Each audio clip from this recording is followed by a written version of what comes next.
La UNAM es para mí una casa muy querida, realmente un lugar súper querido. Aquí me formé, aquí trabajé con jóvenes que ahora son todos grandes investigadores, y realmente es un honor y un inmenso gusto estar acá. Después viene una nota anecdótica, porque estamos en un momento de todo tipo de transiciones. De hecho, el director de UC Nexus, del cual yo todavía soy, está por 2 periodos de 5 años, y a mí se me acaba el segundo periodo ahora en unos pocos meses. Entonces estamos y como ustedes saben también, no sé si se han dado cuenta, pero el gobierno federal también ha pasado en México por una transición. En California acabamos de cambiar de gobernador también. Es un momento de grandes flujos, y realmente aproveché ese viaje y la invitación de Alejandro para hacer muchas cosas que tengo que hacer acá de tarea pendiente con CONACYT, generar una transición fluida entre mi gestión y el director que me va a suceder en CONACYT. Tenemos demasiados becarios, demasiados programas conjuntos como para preocuparnos por asegurar una transición. Y cuando venía en el vuelo había bajado unos archivos. Si ustedes viven durante mucho tiempo en Estados Unidos, pueden prácticamente adquirir una maña que es la que yo tengo, bookmarkear en su browser los periódicos de México. A la mañana es lo que hago, amanezco a la mañana, me siento a la computadora y veo todo lo que está pasando en México a través de los periódicos. Tengo como 10 bookmarkeados, pero también tengo bookmarkeado el Guardian del Reino Unido, porque no puedo olvidarme de que hice mi doctorado en el Reino Unido y siempre me gusta leer cómo escriben las noticias los ingleses, que tienen una perspectiva siempre muy interesante de las cosas. Y hay un artículo muy fascinante sobre las personas que dilatan las cosas, en inglés los procrastinators, los procrastinadores. Se hablaba de que Mozart, la noche anterior, eso es real, la noche anterior al estreno de la ópera Don Giovanni, se había pasado toda la semana anterior componiendo duetos y tonterías, y no había escrito el preludio para la ópera. Y la noche anterior al estreno de Don Giovanni se puso a escribir el preludio, y tuvo al productor de la ópera al día siguiente, ya no había tiempo de imprimirlo en una imprenta, transcribiendo para cada uno de los instrumentos lo que Mozart había compuesto la noche anterior, porque era un famoso procrastinador. Yo ni remotamente aspiro a ser comparado con Mozart, que realmente es un genio increíble, pero sí soy igual de procrastinador que Mozart. Y realmente me puse anoche a decir, lo que me pidió Alejandro, ¿qué les voy a decir el día de mañana? Entonces anoche me acosté tarde, estaba pensando un poco qué temas tocar, sobre todo tomando en cuenta que vamos a estar después seguidos por una mesa redonda con investigadores que sí son serios y no son nada procrastinadores, y frente a los cuales no quiero pasar vergüenza. Entonces, en relación al gran tema que me encargó Alejandro, que se me hace fundamental, el tema de sustentabilidad y el desafío de la sustentabilidad para las universidades, se me ocurrió, estuve pensando un poco por dónde enfrentarnos. Un tema muy amplio, muy grande y muy importante desde ya. Y se me ocurrió tomar un tema en particular basado en un correo realmente angustiante que me mandó el doctor Soberón, que es un gran amigo mío, Jorge Soberón. Estuvo durante muchos años al frente de la CONAVIO, una persona que ha contribuido muchísimo a la ciencia en México, pero que tiene un gran defecto, que lee las redes sociales. Yo hace mucho tiempo he decidido no voy a leer las redes sociales porque me deprimen inmensamente. Entonces me dicen, las redes sociales son una especie de erupción ahora en contra de los científicos. Yo soy un para nada que cobramos un chorro de dinero, ¿no? Entonces me dicen, ¿por qué no hacemos algo al respecto? Porque dice, es cierto que los científicos somos una especie de parásitos sociales. Entonces se me ocurrió hacer un pequeño ejercicio de solo un aspecto, que es el que quiero compartir con ustedes, que es la historia de la ciencia en México solamente en relación a la conservación de los recursos naturales. Y hacer una reflexión, vamos a empezar, porque después en la mesa redonda creo que vamos a tocar el mismo tema muy parecido, sobre ese tema. Realmente, ¿qué hemos contribuido los científicos como gremio a la conservación de recursos naturales, que es uno de los elementos centrales del concepto de sustentabilidad. No es el único, pero es un elemento central. Y déjenme empezar con un tema que a mí me impresiona que poca importancia le damos en México, que a mí en lo personal me fascina, casi diría hasta la obsesión. Cada vez que vengo a México, al centro histórico, me voy al lado de la catedral y me tomo una foto en un monumento que tiene el nombre más raro. Todos nos hemos acostumbrado en la Ciudad de México que así se llama, pero internacionalmente es un nombre rarísimo. Es el monumento ipsométrico que está al costado de la catedral, ¿no? Es un monumento a una ciencia, la ipsometría, ¿no? ¿Y cuál es una ciencia? Ya en medio, ya ha dejado de ser ciencia, es parte de una técnica utilizada en topografía, ¿no? Que es la medición de las elevaciones, ¿no? Tenemos un monumento al lado de la catedral en el cual honramos a la medición de las elevaciones, que se me hace muy interesante. ¿Por qué existe? ¿Qué quiere decir? Y que trae todavía una escala que supuestamente en la época de Porfirio Díaz la gente iba al Zócalo, carrozas de caballos, daban la vuelta al Zócalo y veían el monumento ipsométrico donde en una escala se marcaba la altura del lago de Texcoco, ¿no? Cosa que me acabo de enterar hace unos pocos años de que todo fue falso, porque no había manera en la tecnología de aquella época de vincular por tubos o algo por el estilo el medidor en el monumento ipsométrico con la elevación hidráulica del lago de Texcoco. Pero no importa, fue un monumento, en el fondo, si lo vemos, fue un monumento al secado de los lagos. O sea, en la época de Porfirio Díaz se decidió hacer un monumento al secado de los lagos.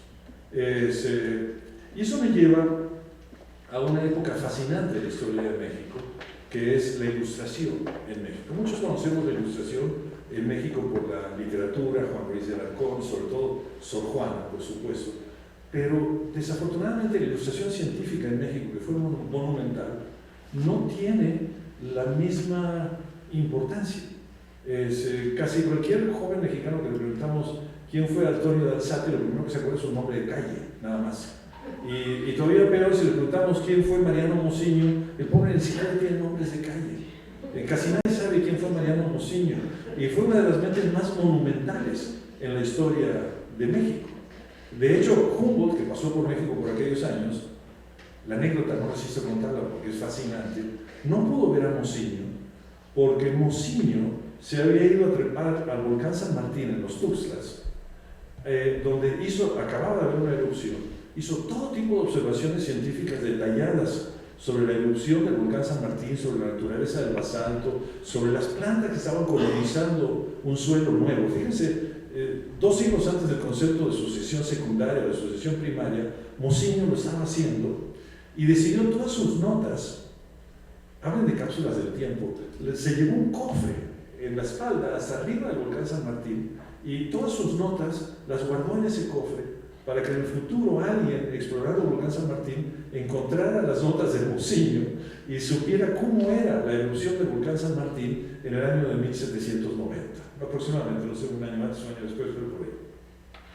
Fíjense ustedes, bueno, y Humboldt lamenta que no se pudo encontrar con Mociño, porque él había leído las ideas de Mociño y estaba realmente fascinado. Con todo esto que quiero decir, teníamos en aquella época una cohorte de científicos que no solo eran científicos de primer nivel, sino que eran científicos profundamente preocupados por la realidad nacional, por hacer una diferencia en la realidad nacional, por ese concepto que ahora llamamos medio ambiente y sustentabilidad.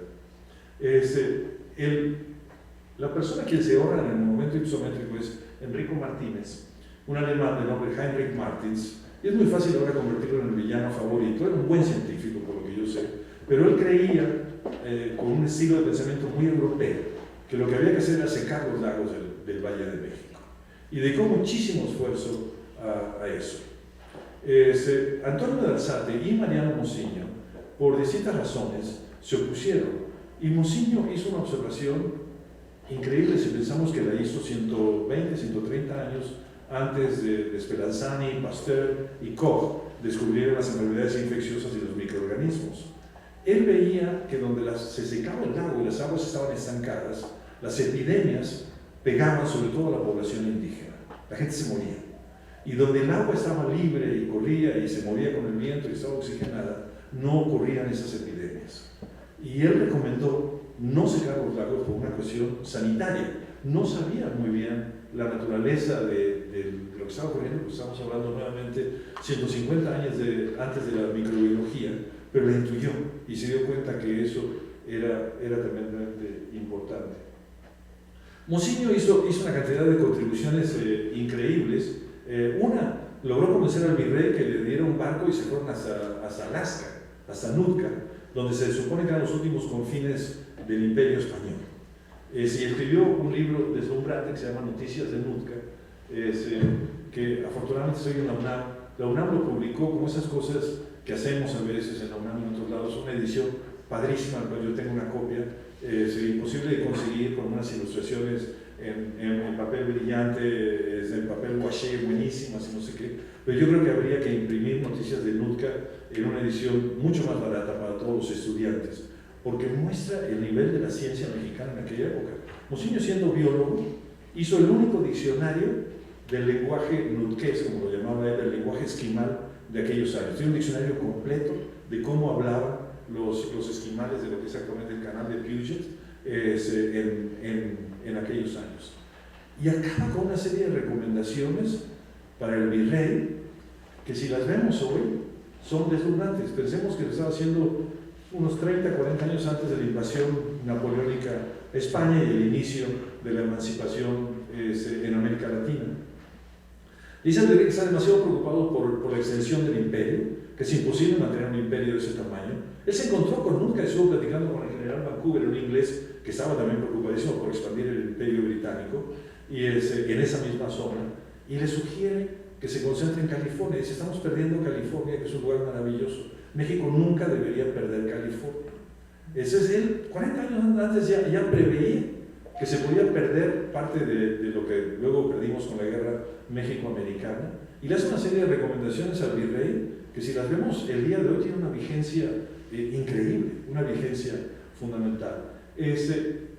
Y hicieron mil otras cosas, no les voy a dar lata con los detalles. Antonio Alzate, a lo mejor ustedes han visto que andan por todos lados las ilustraciones que hizo sobre el añil y su estudio sobre la grana cochinilla, justamente el añil. Pero lo más importante es que Antonio Alzate fue el primero en darse cuenta que en el siglo XVIII, en los 1700, México estaba recibiendo mucho más recursos por la exportación de grana cochinilla que por la exportación de oro y plata. Fue el primero en darse cuenta de eso, y que aparte de una manera mucho más democrática, porque la grana cochinilla era una industria manejada sobre todo por mixtecos, pero era básicamente manejada por grupos indígenas, porque los españoles nunca se dieron cuenta de la oportunidad que había. Fue una época de oro para la mixteca, por la industria justamente de la grana cochinilla. En fin, el punto que quiero decir es que estamos en aquella época, en una época en que en México había discusiones, bueno, no resisto, el tránsito de Venus. En el año de 1781, creo que fue, se dio un tránsito, Venus pasó justo por el disco solar, que se llama el tránsito de Venus, que era importantísimo de medir en aquellos años, por dos razones. Una, si lo medíamos en distintas latitudes, después por trigonometría sencilla, se podía estimar de una manera muy precisa la distancia de la Tierra al Sol, que en aquella época no se conocía. Y la segunda cosa, a lo mejor mucho más importante, si medíamos el punto exacto, el momento exacto del tránsito de Venus, sabiendo que el tránsito de Venus iba a ocurrir ese mismo día en Europa, en Greenwich o en París, exactamente a las 7 de la tarde, podíamos calcular por diferencia de horario la longitud de México, una época en la cual no había una manera de medir la longitud. México no solo fue uno de los primeros en medir el tránsito de Venus gracias a sus astrónomos en aquella época y estimar su longitud con precisión, sino que también mandó científicos mexicanos a Japón para medir el tránsito de Venus desde alguno de los montes en Japón. O sea, estamos hablando de ciencia de primer nivel que tuvo repercusiones realmente importantes en la toma de decisiones en aquellos años.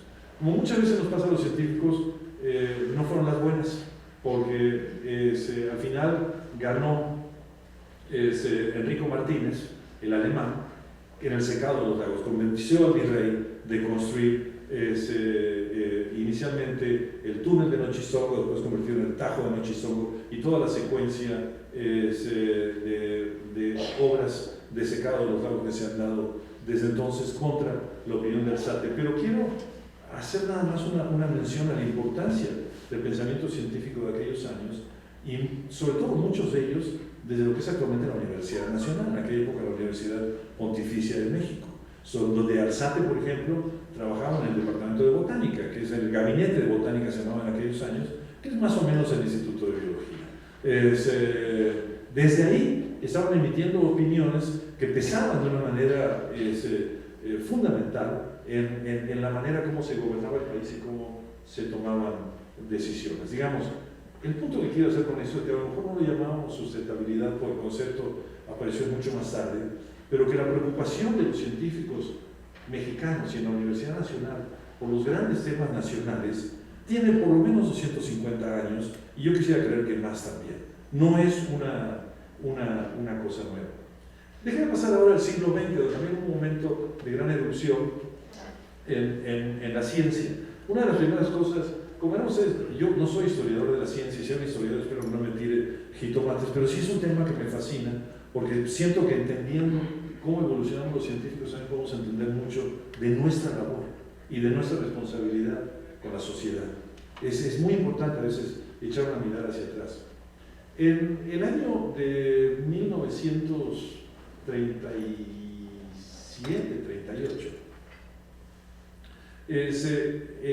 un investigador escocés que estaba en San Diego, era el director del Museo de Historia Natural de San Diego, se me olvida el nombre en ese momento, pero no importa, se dio cuenta de que había barcos factoría americanos que salían desde San Diego a cazar mamíferos marinos, sobre todo pinípedos, focas y elefantes marinos y lobos marinos, para hacer alimento para perros y gatos. La técnica del enlatado a bordo, que usamos todavía hasta el día de hoy para la pesquería de atún, en aquella época acaba de ser creada y era muy utilizada por algunos barcos pesqueros. Y ese investigador se dio cuenta de que estábamos como humanidad, los barcos estos, estábamos acabando los pinípedos en toda la costa del Pacífico mexicano. Algunos, como la nutria del mar, no han vuelto desde entonces. Y le escribe una carta a otro nombre de calle, a Miguel Ángel de Quevedo, que era en aquella época el director forestal del gobierno mexicano. Y le dice: oiga, yo no sé si usted es consciente de lo que está pasando, pero por supuesto que nadie era consciente, porque en aquella época Baja California era un lugar muy remoto, y esos barcos americanos cruzaban a Tijuana o Ensenada, pagaban su permiso a la Secretaría de Agricultura para sacar una concesión de recursos naturales. En algún lugar alguien les sellaba el papel, recibían el dinero que iba a tesorería de la Federación, si es que nos iba bien, y los barcos salían a matar pinípedos, básicamente. El lobo fino de Guadalupe, una especie rarísima de lobo marino, se declaró extinta en aquellos años, y durante como 30 años se consideró extinta hasta que de algún lugar aparecieron. Ahora es una población vibrante en la isla de Guadalupe. Pero lo importante, el punto que quiero mostrar acá, era la sensibilidad de Miguel Ángel de Quevedo, que no sabía nada de esos permisos. Dijo: ¿what? No tenía idea de que estábamos dando permisos para el exterminio de mamíferos marinos. Y se puso en contacto, no sé con quién, en el gobierno federal o el mismo, y cancelaron los permisos. Gracias a eso pudimos, muchas décadas después, recuperar al lobo fino de Guadalupe y también la historia de éxito que tiene México en mamíferos marinos. Y ahora sí quiero empezar en una época que a mí me tocó vivir, y eso lo voy a mostrar los años que tengo. Cuando yo era chico, lo recuerdo porque lo leía con mucho interés, se creó un programa internacional que se llamaba el Programa Geofísico Internacional. Que básicamente tenía lugar en la Antártida, en otros lugares, que era básicamente un programa que por primera vez, eso lo digo ahora, yo no sabía eso en aquella época, tenía una visión global de la Tierra y querían medir cómo se movían las corrientes, la atmósfera, los vientos a nivel de todo el planeta, y sobre todo en la Antártida, que no se sabía nada. Entonces hubo recursos internacionales muy importantes, barcos oceanográficos, medidores, etc., para empezar a medir el pulso del planeta. Y se llamó el Año Geofísico Internacional. Yo me acuerdo de chico, mi abuelo me llevaba a conferencias del Año Geofísico Internacional. Normalmente entendía solo el 5%, pero igual se me hacía fascinante. Y gracias a eso, por ejemplo, se empezó a medir el dióxido de carbono en muchas partes del mundo. Nadie sabía por qué vamos a medir el dióxido de carbono. Es constante, ¿no? Es 300 partes por millón, constante. Y el dióxido de carbono medido en Hawái, después recopilado por Keeling, llegó a darnos la curva de Keeling, que fue el primer elemento de la existencia del cambio climático global. Súper importante. Entonces, eso se lo debemos al año geofísico. México no tuvo mucha participación en el año geofísico, a diferencia de lo que había ocurrido 200 años antes en el tránsito de Venus. Pero poco tiempo después, a raíz del éxito del año geofísico, ICSU, el Consejo Internacional de Investigadores de Uniones Científicas, un organismo de Naciones Unidas, decidió crear el Programa Biológico Internacional, que era básicamente un programa para poner dinero en distintos países para que los investigadores pudieran viajar y conocerse y hacer investigaciones de frontera. Y pasaron cosas muy interesantes, ahora sí, muy interesantes para México. Hubo un montón de investigadores del mundo, entre comillas, desarrollado, que fueron sobre todo al Caribe, Centroamérica, México y Sudamérica. Dan Jansen, por ejemplo, el famosísimo Dan Jansen, estaba haciendo su tesis en la costa de Veracruz y Tamaulipas sobre hormigas y acacias, y venía en una camioneta muy vieja manejando, no sé si desde Pensilvania o desde Texas, no sé dónde estaba haciendo el doctorado, a muestrear sus hormigas y sus acacias en el trópico mexicano. Richard Levins, de Harvard, que ha venido mucho desde aquellos años, se convirtió en un gran amigo de la Universidad Nacional y sobre todo de la Facultad de Ciencias. Viajaba por muchas partes de México, Centroamérica y sobre todo Puerto Rico, donde hizo grandes estudios y escribió un libro monumental que cambió el pensamiento del mundo, la evolución en ambientes cambiantes. George Simpson recorría América Latina, sobre todo la Patagonia, buscando fósiles, y Gordon Orians pasó por acá varias veces con sus trabajos de aves. Y una persona muy fundamental al cual me volvió, Francesco Di Castro, un italiano, un veneciano, que trabajaba en la Universidad de París, se recorría América Latina con varios programas de cooperación. Sobre todo su interés era la vegetación mediterránea. Eso llevó a que muchísimos mexicanos, que eran muy buenos investigadores, tuvieran de golpe un contacto a través del Instituto de Biología y de otros lugares con ese auge del IBB, del Programa Biológico Internacional. Por ejemplo, Brendowski en aquellos años, nuestro botánico fundamental hasta el día de hoy, escribió varios artículos. Por primera vez se lanzó a escribir en inglés y publicó varios artículos que son en serio fundacionales en la revista Taxon, sobre endemismo en México, sobre biogeografía mexicana. Efraín Hernández Enríquez, que había estudiado en Cornell, nacido mexicano, nacido en el estado de Nueva York, volvió a México en aquellos años a empezar a trabajar en lo que él consideraba todavía su país, aunque había crecido y estudiado en Cornell. Y varios otros tuvieron participaciones internacionales muy importantes. Se me ocurre Arturo Gómez Pompa, Gonzalo Jaffe, que empezó a trabajar mucho con la gente de la Universidad Estatal de California en Pomona, y José Sarucán fueron los años que se fue a Inglaterra a trabajar con John Harper. Esa década hubo un gran movimiento, intercambio internacional que no se había dado por muchos años. Y pasaron varias cosas extremadamente importantes. Motivados por la ciencia mexicana, los desafíos de México, muchos de esos investigadores tomaron posiciones extremadamente importantes.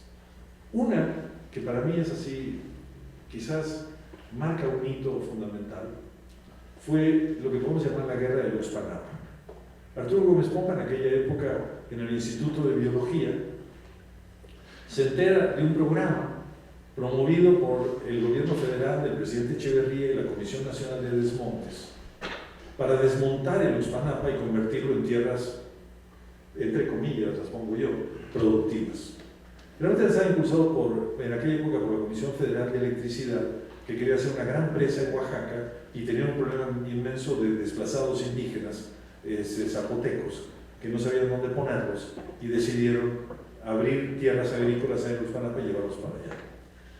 Era, según lo narra Arturo Gómez Pompa en su biografía, que vale la pena leer, es larga, vale realmente la pena leer, era uno de los casos más increíbles de, ¿por qué no llamarlo así?, de corrupción en todo eso, porque la Comisión Nacional de Desmontes contrataba con empresas industriales desmontadoras para que limpiaran la selva. Y las empresas que desmontaban se quedaban con las maderas preciosas, se quedaban con el guayacán, con el cedro, con la caoba, y el resto se quemaba y le entregaban a los indígenas emigrados de sus lugares nativos, les entregaban tierra, entre comillas, limpia y productiva. Arturo Gómez Pompa escribió con dos de sus estudiantes en el Instituto de Biología, Carlos Vázquez Llanes y Sergio Guevara, un artículo en Science que es hasta el día de hoy un artículo fundacional, que se llamaba La selva tropical, un recurso no renovable, donde manejaba el punto que las selvas que se talan pueden volver con una fisonomía arbórea, si bien nos va, que muchas veces ni siquiera eso va a ocurrir, pero que no vuelve con la riqueza de especies que tenía la selva primaria. Y hace un llamado, estamos hablando 20 años antes de la cumbre del Río, a detener la tala de las selvas. La guerra de Uxmalapa fue un inmenso fracaso para los ambientalistas. Acabó en algo que a algunos de nosotros nos resulta dolorosamente cercano, porque desafortunadamente ha ocurrido varias veces. En México el presidente llamó a Arturo Gómez Pompa, lo sentó frente al secretario de Agricultura y al secretario, y al presidente, al director de la Comisión Federal de Electricidad, a regañar. Y le dijeron, le echaron un montón y dijeron, ¿saben qué? Este proyecto se va a hacer porque es de prioridad nacional. Y abrió la puerta a una serie de proyectos de saqueo del trópico, de los cuales nos estamos lamiendo las heridas hasta el día de hoy, porque poco después de Uxmalapa empezó el plan Balancán-Tenosique para deforestar literalmente toda la región de Balancán y Tenosique en la frontera con Guatemala, una de las grandes vergüenzas nacionales, y después empezó el plan Chontalpa, en lo que es actualmente el tan discutido Puerto de Dos Bocas y esa región que también fue deforestado masivamente. Pero Arturo Gómez Pompa en su biografía dice una cosa muy importante, dice, la perdí, realmente no pude, pero a partir de ese momento surgió una disciplina que podemos llamar la ecología política. Él dice, perdimos la ingenuidad, ahí nos dimos cuenta que si queríamos hacer cosas de medio ambiente y de recursos naturales, había intereses económicos muy fuertes contra los cuales nos íbamos a tener que enfrentar, y que no siempre lo hacíamos a ganar, pero que era un conflicto, una batalla, una guerra que valía la pena librar. Y les recomiendo en serio leer la biografía de Arturo Gómez Pompa, que está en línea, está en internet, porque realmente incluso lo documenta con fotos de la época, con documentos. Arturo Gómez Pompa fue el primer científico que obligó al presidente de la República a justificarse públicamente frente a la nación con un desplegado en el Excelsior. Tuvo que sacar un desplegado en el periódico explicando desde su perspectiva por qué deforestar el Uxmalapa era una prioridad nacional. Y en la biografía de Arturo pone una copia del desplegado que realmente es sobrecogedor. Podría seguir dándoles, por tiempo me voy a ir con cuidado, pero ahí pasaron un montón de cosas, de cambios de paradigma en esos años sumamente importantes. Pero quisiera solo hacer énfasis en uno, porque no tengo más tiempo. Podría hablar de la Comisión de las Dioscoreas, un hito realmente nacional, que otra vez son de esos grandes, es como Mariano Mociño, de esos grandes olvidados, ¿no? A lo mejor un día podemos hacer una calle que se llama Comisión de las Dioscoreas, pero creo que habría que estudiarlo de una manera más seria, porque fue una incubadora de ideas y de ciencia progresiva, o progresista, en México, realmente importantísimo. Pero también en aquellos años pasó una cosa muy loca que no resisto de narrar, porque involucra otra vez a la Universidad Nacional. Un investigador de la Academia de Ciencias de California, George Lindsay, un gran botánico. Bueno, ustedes encontrar si son amantes de la botánica, un montón de plantas de taxonomía cuyo autor es George Lindsay. Un día alguien lo presentó con Lindbergh, el aviador, ¿sí? Con Charles Lindbergh, que en aquella época ya estaba viejito, pero estaba todavía muy activo, se había fascinado con las ballenas en Baja California, una gran historia de éxito. Él fue de los primeros en fascinarse con las ballenas en Guerrero Negro, en Ojo de Liebre y en San Ignacio. George Lindsay le dice, tienes que visitar las islas del Golfo de California. Dice, porque es el mejor archipiélago, el archipiélago más conservado del mundo. Dice, ¿tú crees que las islas mejor conservadas están en la Antártida o en la mitad del Océano Pacífico? Están todas amoladísimas por los balleneros, por los pescadores, por todo. El archipiélago mejor conservado del mundo son las islas del Golfo de California, que sigue siendo hasta el día de hoy. Eso es muy interesante. Entonces Lindbergh dice, vayamos a visitarlas. Pero al final del día Lindbergh era Lindbergh. Lindbergh fue como, así como en la época de Homero, el gran héroe de esa época era Aquiles. Lindbergh era el Aquiles del siglo XX. Podía hacer cualquier cosa y todo el mundo lo aplaudía. Y conocía muy bien México porque él conoció a su novia, a su mujer, Anne Morrow, una gran novelista en la Ciudad de México, porque era la hija del embajador en aquellos años. Entonces Lindbergh dice, vayamos al Golfo de California, pero vayamos en un avión. Entonces alquilan un Catalina, esos hidroaviones de la Segunda Guerra Mundial, y recorren el Golfo de California en un hidroavión. Aterrizaban en cada isla, se fondeaban como si fuera un barco, bajaban a la isla y ahí seguían. Y Lindbergh ve, cuando llegan a Isla Raza, el saqueo de huevos de aves marinas que se estaba haciendo en aquellos años. Llegaba la gente de Sonora, de Sinaloa, no había pangas en aquella época, lanchas de madera, y hacían una cosa increíblemente cruel, que era con los propios remos de la lancha, rompían todos los huevos. Y después esperaban 10 días y volvían, y en 10 días, si lo hacen lo suficientemente temprano, las aves marinas vuelven a ovular, vuelven a poner huevos. Pero son todos en la misma edad, los huevos son todos exactamente la misma cohorte. Entonces puede cosechar unos frescos para vender en los mercados. Si uno rompe el huevo, no va a encontrar un embrión a medio evolucionario.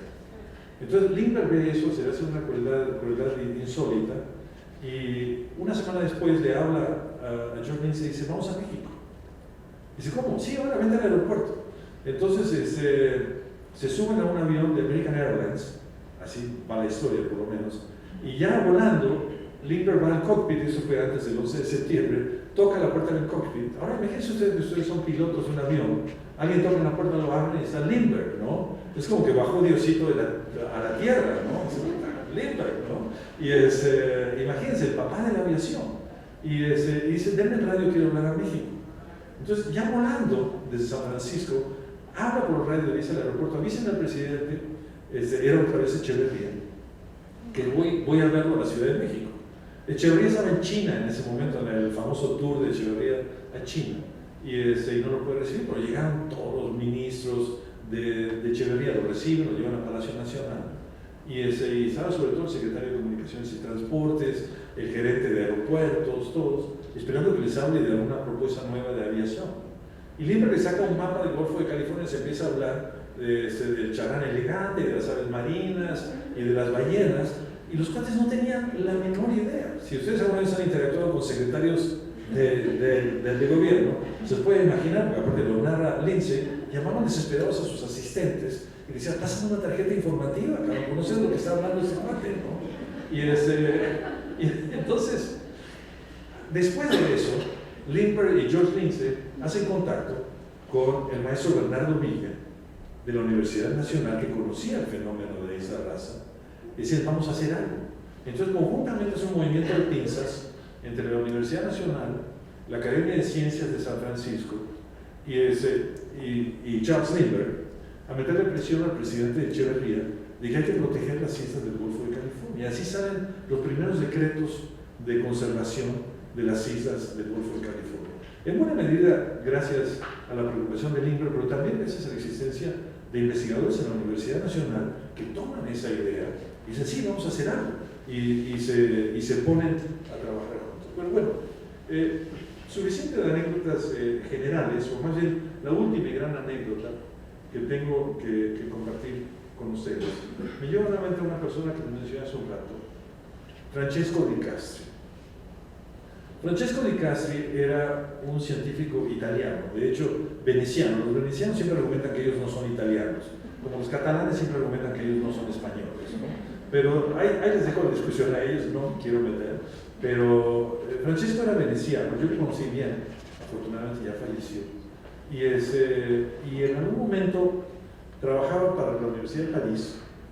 Se consigue convencer a las Naciones Unidas que lo manden a América Latina con un programa global de esos del Programa Biológico Internacional, y él se clava en una serie de investigaciones que fueron muy fructíferas, que fue el desarrollo del concepto y la comparación de los ecosistemas mediterráneos. Se va a Chile un tiempo largo, viene también a Baja California, estuvo un tiempo en Ensenada, y a él le preocupan esos ecosistemas que están siempre al borde del mar, que reciben lluvias de invierno y que están siempre entre el mar y las zonas áridas, ¿no? Que es el matorral de Chile, el chaparral de California, el maquí del Mediterráneo, la brosa del Mediterráneo, el karoo de Australia, ¿cómo se llama en Sudáfrica?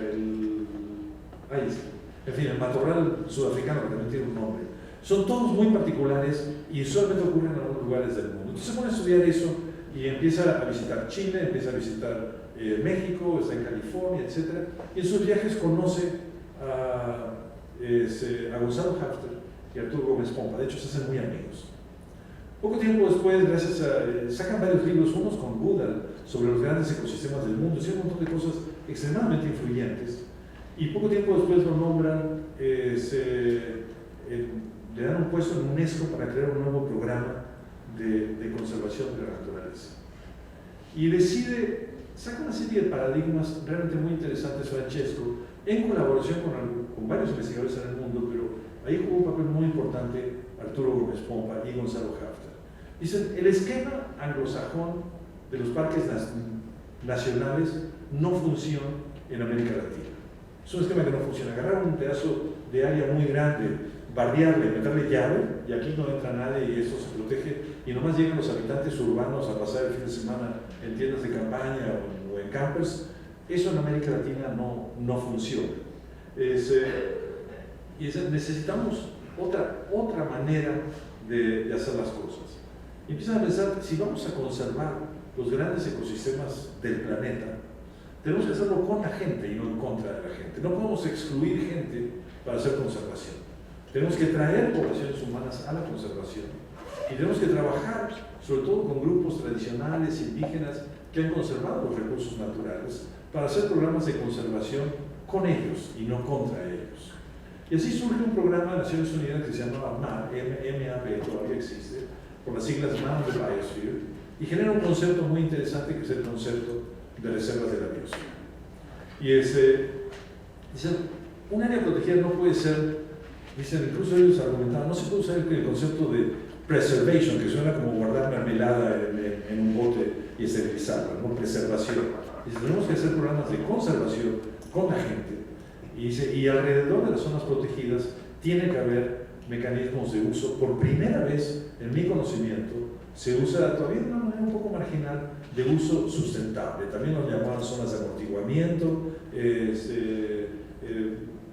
zonas de influencia, y sobre todo ahí surge por primera vez la idea de uso sustentable. ¿Qué quería decir con eso? Que se podía utilizar los recursos naturales sin degradarlos. Pero tenemos que incorporar gente que tiene la habilidad para utilizar los recursos naturales sin degradarlos a los programas de conservación. Lo llamaron reservas de la biosfera porque la idea que era muy ambiciosa de Francesco Di Castri era hacer una red de ese tipo de reservas en todo el planeta, por lo menos unas pocas en cada bioma, para salvar así los aspectos fundamentales de los grandes biomas del planeta. Entonces, bueno, ¿dónde empezamos? Y entonces Gonzalo Hafter se acerca a la Dirección Forestal y de la Fauna, donde estaban los parques nacionales mexicanos, como el Popoistla y el Desierto de los Leones. Si tenemos este nuevo concepto de áreas protegidas y quisiéramos empezar a ver la posibilidad de implementarlo en México. y lo mandan corriendo a Gonzalo Hafter y Arturo Gómez Pompa. Dicen, no, eso no. Acá las cosas se hacen según la Ley Orgánica de la Administración Pública Federal, y los parques nacionales son lo que la Ley Orgánica dice, y no vamos a tomar nuevos conceptos. Milagros de la academia. Por esos años, el presidente López Portillo, era la presidencia de López Portillo, el PRI nomina como gobernador del estado de Durango a un microbiólogo del Instituto Politécnico Nacional de nombre Héctor Mayagoitia Domínguez. Y Héctor Mayagoitia, como ocurría en aquellos años, ganó las elecciones, porque el PRI siempre ganaba las elecciones, y llega al gobierno de Durango. Una persona extremadamente sensible, que ya debe tener, no sé, todos los años del mundo. Es como Sean Connery, no envejecen, cabrón. Todavía está trabajando en el Politécnico. Es justamente el director del programa de sustentabilidad del Politécnico. Y yo descubro que tiene bien arriba de 90 años, y está activísimo. Y Héctor Mayagoitia conocía a Hafter muy bien, eran cuates de la represión del 68, porque se habían escondido ambos quién sabe dónde, y se hicieron muy amigos. Entonces, Hafter lo va a ver a Durango, y Hafter había tenido varios programas de cooperación con la Universidad de la Sorbona en el desierto chihuahuense, y conocía muy bien el desierto de Durango. Y dice a Mayagoitia, ¿por qué no hacemos una reserva de la biosfera? Y Mayagoitia dice, sí, adelante. Entonces el gobierno de Durango saca dos reservas de la biosfera, Mapimí y la Michilía, como gobierno soberano. Mayagoitia dice, la Dirección Forestal y de la Fauna pueden decir lo que quieran, yo como gobernador de Durango lo voy a sacar.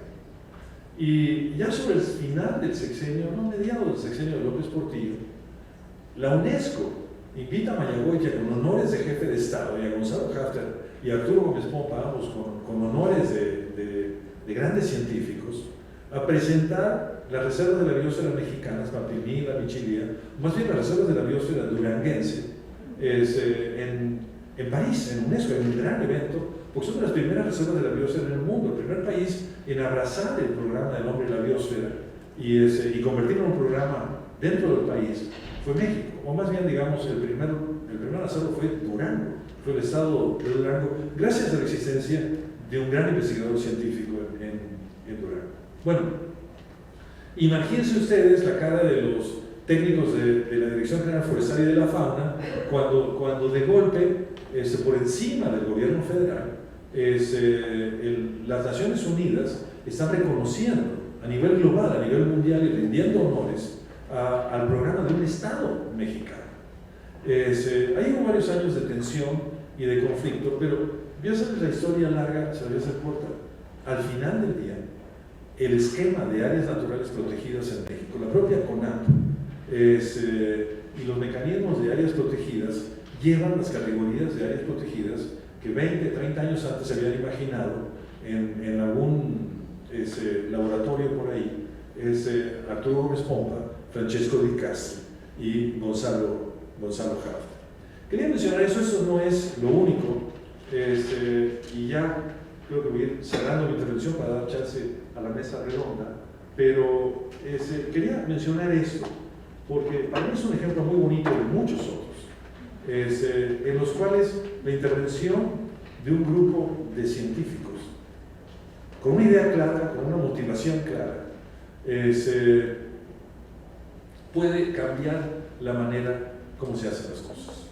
Voy a dar dos o tres ejemplos más o menos así por pasar, porque creo que eso lo vamos a discutir, no sé si en la mesa redonda ahora o mañana, pero hay otro caso que a mí se me hace así realmente fundacional, que fue ese investigador que sale de la Ciudad de México, se va a trabajar a Gales con John Harper y deciden crear una nueva disciplina en la ciencia, lo cual parece así como la biología, que fue la demografía de plantas. En aquella época, créanme, yo vengo de aquella época, nadie creía que se pudiera hacer demografía en plantas. La demografía era una cosa que hacían los actuarios sobre seres humanos, donde es muy fácil contar cuántos se mueren y cuántos nacen, ¿no? Pero ¿cuántas plantas mueren y nacen si se propagan por rizomas, y si tienen reproducción vegetativa, y si algunas duran un ratito y otras duran muchos años? El tema de la demografía de plantas se consideraba algo imposible, hasta que José Sarucán y John Harper deciden explorar esa rama de la ciencia. en una serie de 3 artículos increíblemente influyentes, increíblemente rupturistas, que generalmente son la base de una nueva disciplina. Y bueno, y eso es teórico finalmente, ¿no? Lo que muchas veces dicen de los científicos, bueno, estudian cosas que no le interesan a nadie. Pero todo eso lo vamos a platicar luego. Acabó en un entendimiento muy profundo de la manera como está operando la deforestación en México, de las verdaderas dimensiones de la tragedia de la deforestación en México. A través de un enfoque demográfico lo pudimos entender muy bien. Y piensa en esto nada más cuando decimos, bueno, ¿qué tanto hemos influido en la toma de decisiones? Imagínense ustedes que ahora al presidente, a cualquier presidente, que en ese momento alguien, una autoridad, quisiera repetir el programa de Luxpanapa. Es decir, vamos a agarrar un área de 2 millones de hectáreas de selva y la vamos a talar. Imagínense la gritería que sería a nivel nacional, sería imposible de hacer, ¿no? Porque realmente el pensamiento de algunos científicos ha logrado cambiar la manera como la sociedad ve las cosas de una manera irreversible. Hay muchas cosas que en ese momento las vemos hasta con un aire de superioridad, ¿no? Existía una comisión de desmontes, ¿no? Y nos reímos, pero realmente existía una comisión de desmontes y existía todo un grupo de alto nivel de políticos y empresarios que creían que eso era el futuro de México, ¿no? Y gracias a la labor dedicada de científicos de ese tamaño, hemos logrado revertir eso. Y déjame una última, porque no resisto la tentación, porque aparte uno de ellos está acá. Hace también muchos años, un joven mexicano que estaba haciendo su postdoc en la Universidad de California en Irvine, había obtenido un doctorado en Berkeley, se empezó a preocupar por la química de la atmósfera.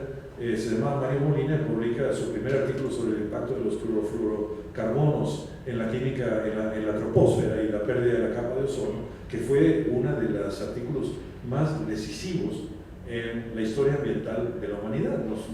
Nos obligó como humanidad a sentarnos todos los países y resolver el protocolo de Montreal. Fue de una trascendencia que no podemos todavía incluso ahora alcanzar a entender. Y uno de sus hijos académicos ha sentado ahí, que es el doctor Adrián Fernández, que a partir de ese conocimiento de la química atmosférica hemos convertido a la Ciudad de México, a partir de varios estudios, el programa Milagro que desarrolló Mario Molina y Luisa Molina sobre todo, en unos programas fundamentales para entender qué está pasando en nuestras grandes ciudades. Cosa que no me lo creían, pero todavía no acabamos de entenderlo muy bien. ¿Qué tan compleja es la química atmosférica en nuestras grandes ciudades? ¿Y qué podemos hacer para lograr ciudades respirables? Y otra vez, un montón de las medidas que algunas más tarde de lo que a algunos les hubiera gustado estamos tomando en la Ciudad de México y en muchas ciudades del mundo, se debe a este programa de investigación científica sobre la calidad del aire. El punto que quiero hacer con eso, y con eso lo voy a cerrar, es que realmente sí tenemos un deber muy fuerte sobre la sustentabilidad, pero también, como decía Newton, estamos parados sobre los hombros de gigantes. Hay figuras monumentales que nos han abierto el camino, a veces gracias a grandes derrotas y a veces finalmente a victorias, pero los científicos somos mentes, deberíamos ser, y sobre todo la gente que trabaja en medio ambiente, pensar en el largo plazo. Como decía un amigo, tenemos toda la historia. De largo plazo se va a ver que nuestra perspectiva es cierta porque los datos y la certeza científica nos acompañan. Y en eso lo que puede hacer una universidad es muchísimo. Yo otra vez creo que la UNAM ha hecho cosas monumentales y hago votos para que siga haciéndolas. Nomás quiero cerrar con una reflexión que la daba afuera hace un rato que me estaban entrevistando. Hace unos años tuve ocasión de intercambiar unas ideas con, se me olvidó el primer nombre, el alcalde King, que era el alcalde de la ciudad de Seattle en aquellos años. Y él decía una cosa que la puso en práctica. Dice, yo creo que el cambio climático y el cambio global en general, el cambio ambiental global, es uno de los grandes desafíos de la humanidad. Y decía, al mismo tiempo, creo que vivimos en ciudades cada vez más invivibles. ¿Y qué necesitamos para hacer nuestras ciudades vivibles? Bueno, dice, necesitamos reducir la cantidad de automóviles y la cantidad de emisiones en la ciudad. Necesitamos áreas verdes alrededor de la ciudad y en la ciudad para tener agua limpia y buen control de cuencas. Necesitamos básicamente ciudades donde se pueda caminar en la calle, donde el aire esté limpio, que no emitan gases de invernadero, y donde la calidad de las cuencas y de la vegetación sea de primer nivel. Y si, ¿qué necesitamos para contribuir a resolver el problema del cambio climático y del cambio ambiental a nivel global? Necesitamos mantener la vegetación natural, necesitamos reducir nuestras emisiones, necesitamos disminuir el número de carros operando, necesitamos mantener cuencas sanas que regulen nuestro abasto de agua. Decía, lo que necesitamos para contribuir a resolver el problema global es lo mismo que necesitamos para vivir en un ambiente sano y donde sea realmente saludable y adecuado vivir.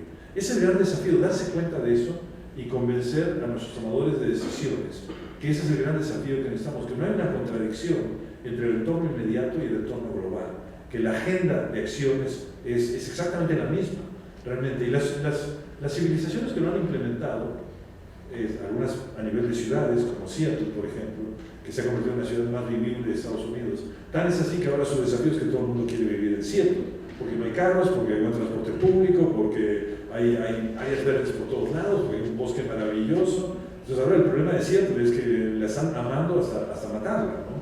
Pero otros países no han tomado también Copenhague,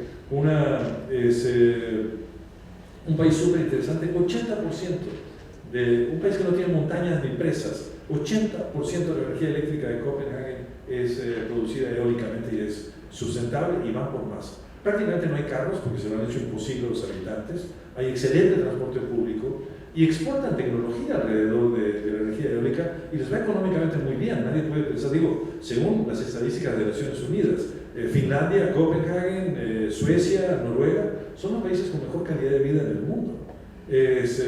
Y son todos países que se han tomado el tema del cambio ambiental global y de la sustentabilidad muy a pecho y que han hecho avances increíblemente importantes en esos temas, una demostración realmente viviente de que si nos tomamos esta agenda ambiental bien, no solo vamos a lograr un campus más vivible, no solo vamos a lograr ciudades más vivibles, no vamos a lograr una calidad de vida mejor para todos, no solo vamos a contribuir mucho menos a la tragedia del cambio ambiental global, sino que posiblemente también vamos a tener una situación económica mucho mejor porque vamos a estar generando el conocimiento, la tecnología y los profesionistas que resuelven esos problemas. Y con eso creo ya me eché casi una hora, un poquitito menos. Les agradezco muchísimo nuevamente, Coro, Alejandro, gracias por invitarme a compartir ideas con ustedes hoy.